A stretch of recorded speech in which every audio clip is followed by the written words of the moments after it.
All right, so we got the 221 spoilers, guys, and this is the chapter of chapters. I'm sure a majority of you tuning into this video already know what has happened in this chapter because it is so incredibly hype and it has already gone viral. So let's just cut to the chase. Gojo is being released in this chapter, finally, and it might be a 10 out of 10 chapter. Not really sure yet, only read the spoilers, but I will be able to know for sure once I review the official chapter on Sunday. Also, please subscribe, guys, if you haven't already. I always review the JJK spoilers and the official releases whenever they are available. But let's get into it. So the chapter starts with Yuji and Takaba preparing for Gojo unsealing, but Hana asks if they would unseal in the building. So Takaba goes like, surely it will maybe kind of dull to have someone arrive here, so let's decorate a little with origami. So yeah, coming off of the previous chapter, we saw the Avengers assemble, the Jujutsu Avengers. You know, all the good guys all in one place, and they did have the back of the prison realm because that was the last thing that Tsukumo did before she died, was give it to Chozo along with this book containing information on the souls and stuff. And I talked about that in my previous review. If you're interested, go check that out. But I was also asking, like, okay, so now that they have everything here, you know, like Angel with her ability to cancel curse techniques, which Tengen said was needed to release Gojo from the back of the prison realm. It's like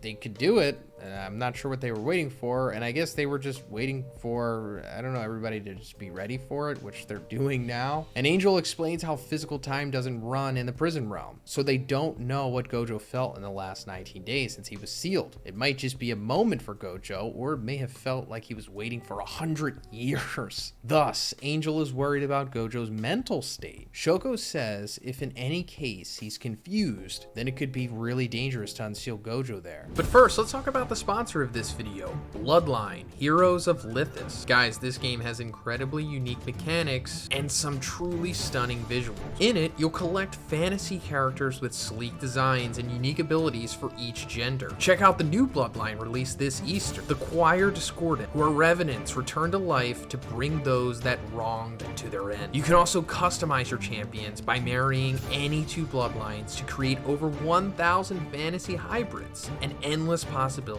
for your lineup and matchmaking strategy. You can also obtain uniquely designed hybrid champions, Bloodcraft Legends, by earning points in seasonal guild wars. But that's not all, because you can also raise heirs with your companions or waifus. You can also switch their genders freely, build your own kingdom and economy with strategic gameplay, and of course enjoy beautiful scenes and interesting storylines along the way. So guys, you can download Bloodline, Heroes of Lithis for free on both Android and iOS by clicking the link in my description or scanning the QR code on the screen. That way you'll get a special starter pack that's worth $20, as well as 1 summoning crystal, 100,000 gold, and 100 diamonds. But also the first 30 players who leave their in-game account ID and username in the first pinned comment below will receive a free Legendary Female Orc Champion, Ugrull, one of the best warriors to carry you in the game. Thanks, guys. So Yuji, Hikari, and Kirara imagines Gojo going berserk and says it might really be dangerous. So this actually makes a lot of sense. I didn't even think about that, to be honest. I mean, I thought that there would be some kind of time consequence on Gojo, at least from his mental well-being, but I didn't take into consideration that he could just be like feral.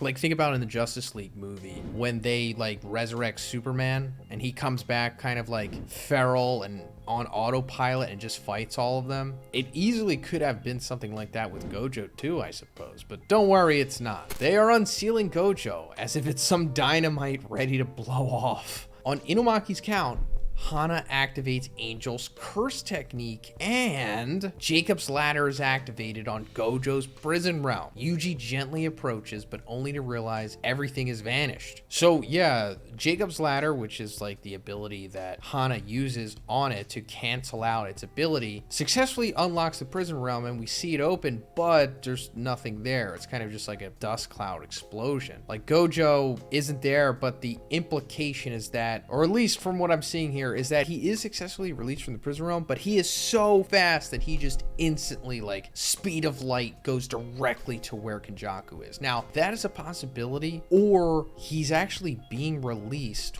where Kenjaku placed the prison realm, because Hana tries to explain that it isn't her fault. Gojo might have turned evil and her curse technique could have made him disappear, but they suddenly feel a quake, and Kenjaku says that he put the prison realm 8,000 meters deep in a trench just so if Gojo gets unsealed. So that makes me wonder, like, so if he gets unsealed from the back of the prison realm, does he enter or exit through the front of it, which is where, you know, Kenjaku said it's 8,000 meters deep in a trench? Because he is instantly in front of Kenjaku in this next battle. This is it. This is like the big crazy moment. And sorry if I don't sound as excited. I was literally like watching these spoilers real time being posted from Miyamura. I was also in a Discord chat with a couple creators, so the adrenaline has been dying down. It's also really late for me. I'm super tired, but I'm trying, guys. I swear I am hyped. But yeah, we see Gojo after a very long time. I think he was sealed, I think like the summer of 2020, maybe he was sealed, something like that. But he's finally back and he looks awesome. Like, no blindfold. He has like tattered clothes too. Very cool aesthetic going on. No nonsense Gojo here. And Kenjaku tries to irritate Gojo, but he tells Kenjaku that he should be choosing his words carefully because it's his final moment, but someone intervenes in the fight. You know who it is. It's Sukuna, baby. Yeah, Sukuna, still in Megumi's body, of course, intercepts Gojo, and they kind of do like this hand on forearm clash. And Gojo's like, you've changed from a while ago, Megumi. Then we recall to when Sukuna said when he takes over Yuji, he will kill Gojo. Sukuna now says it turned out to be this brat's body, but I'll kill you. And Gojo ridicules Sukuna, saying the guy who ran away from Yuji is acting almighty. How pitiful. Urarame is enraged because Gojo ridiculed Sukuna, and she tries to attack, but Gojo sends her flying with just a punch. Yeah, this is amazing. Urarame steps up foolishly, and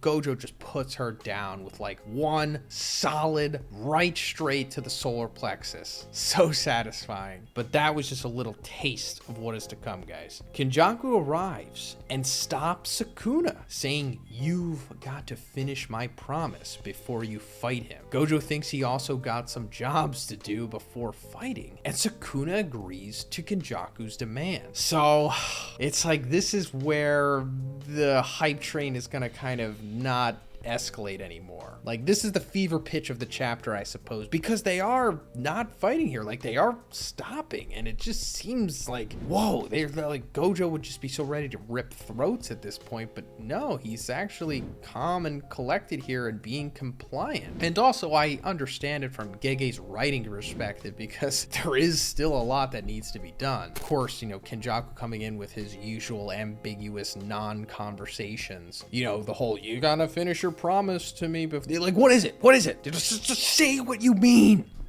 But anyway, it's fine. I'm cool with it because we still need to experience so much more reveals and lores and Heian era stuff, and I'm fine if that all happens before, you know, the big Gojo versus Sukuna main event that is going to happen. And also, apparently Gojo has some stuff to do. I'm sure he does, obviously. He's been thinking a lot in the prison realm, but he doesn't reveal any of that in this chapter, I'm pretty sure. Gojo proposes the fight to retake on December 24th. And Kenjaku says, how romantic. Recall to when Yuji had asked Gojo if Sukuna is stronger than him, and Gojo had replied, it will be tough if Sukuna regains all his powers. Thus, Yuji had asked, would you lose? And then Gojo replies with the same thing again. I will win. And that is the end of the chapter. And unfortunately, we're on a break for 2 weeks after this, but it's fine because we have so much material and so much hype to work with. Thank you, Gege. You are knocking it out of the park. But let's just break this down real quick. So they are actually deciding on a ceasefire, or a temporary ceasefire here, which is fascinating. And they're going to have their final battle on December 24th. Now, Kenjaku says that's romantic because that was the date of the Night Parade of 100 Demons. You know, when Gojo killed Geto.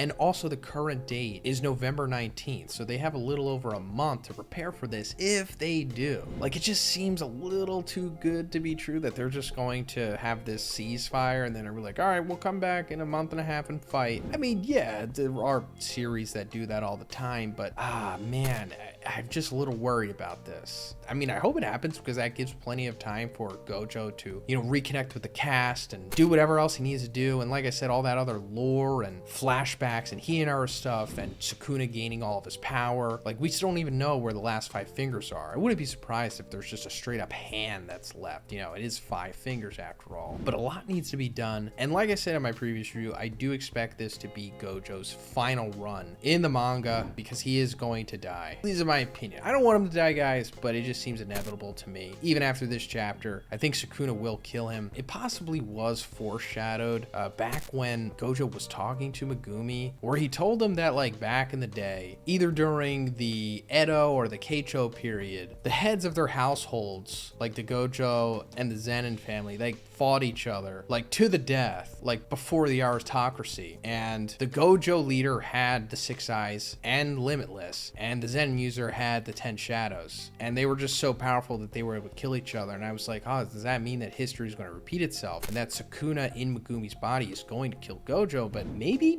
not now? Because seemingly in a month and a half, Sukuna will have his full power again. Unless he's still in Megumi's body at that point? Not really sure, but wow. So much more to talk about, guys. And I will go into that on the official review, on my review on Sunday. And I'm also going to be doing a bunch of collabs with a bunch of JJK creators over the next 2 weeks. So look forward to that and subscribe if you haven't already. Let me know what you think about all of this in the comments and have a great day. I'll see you in the next one.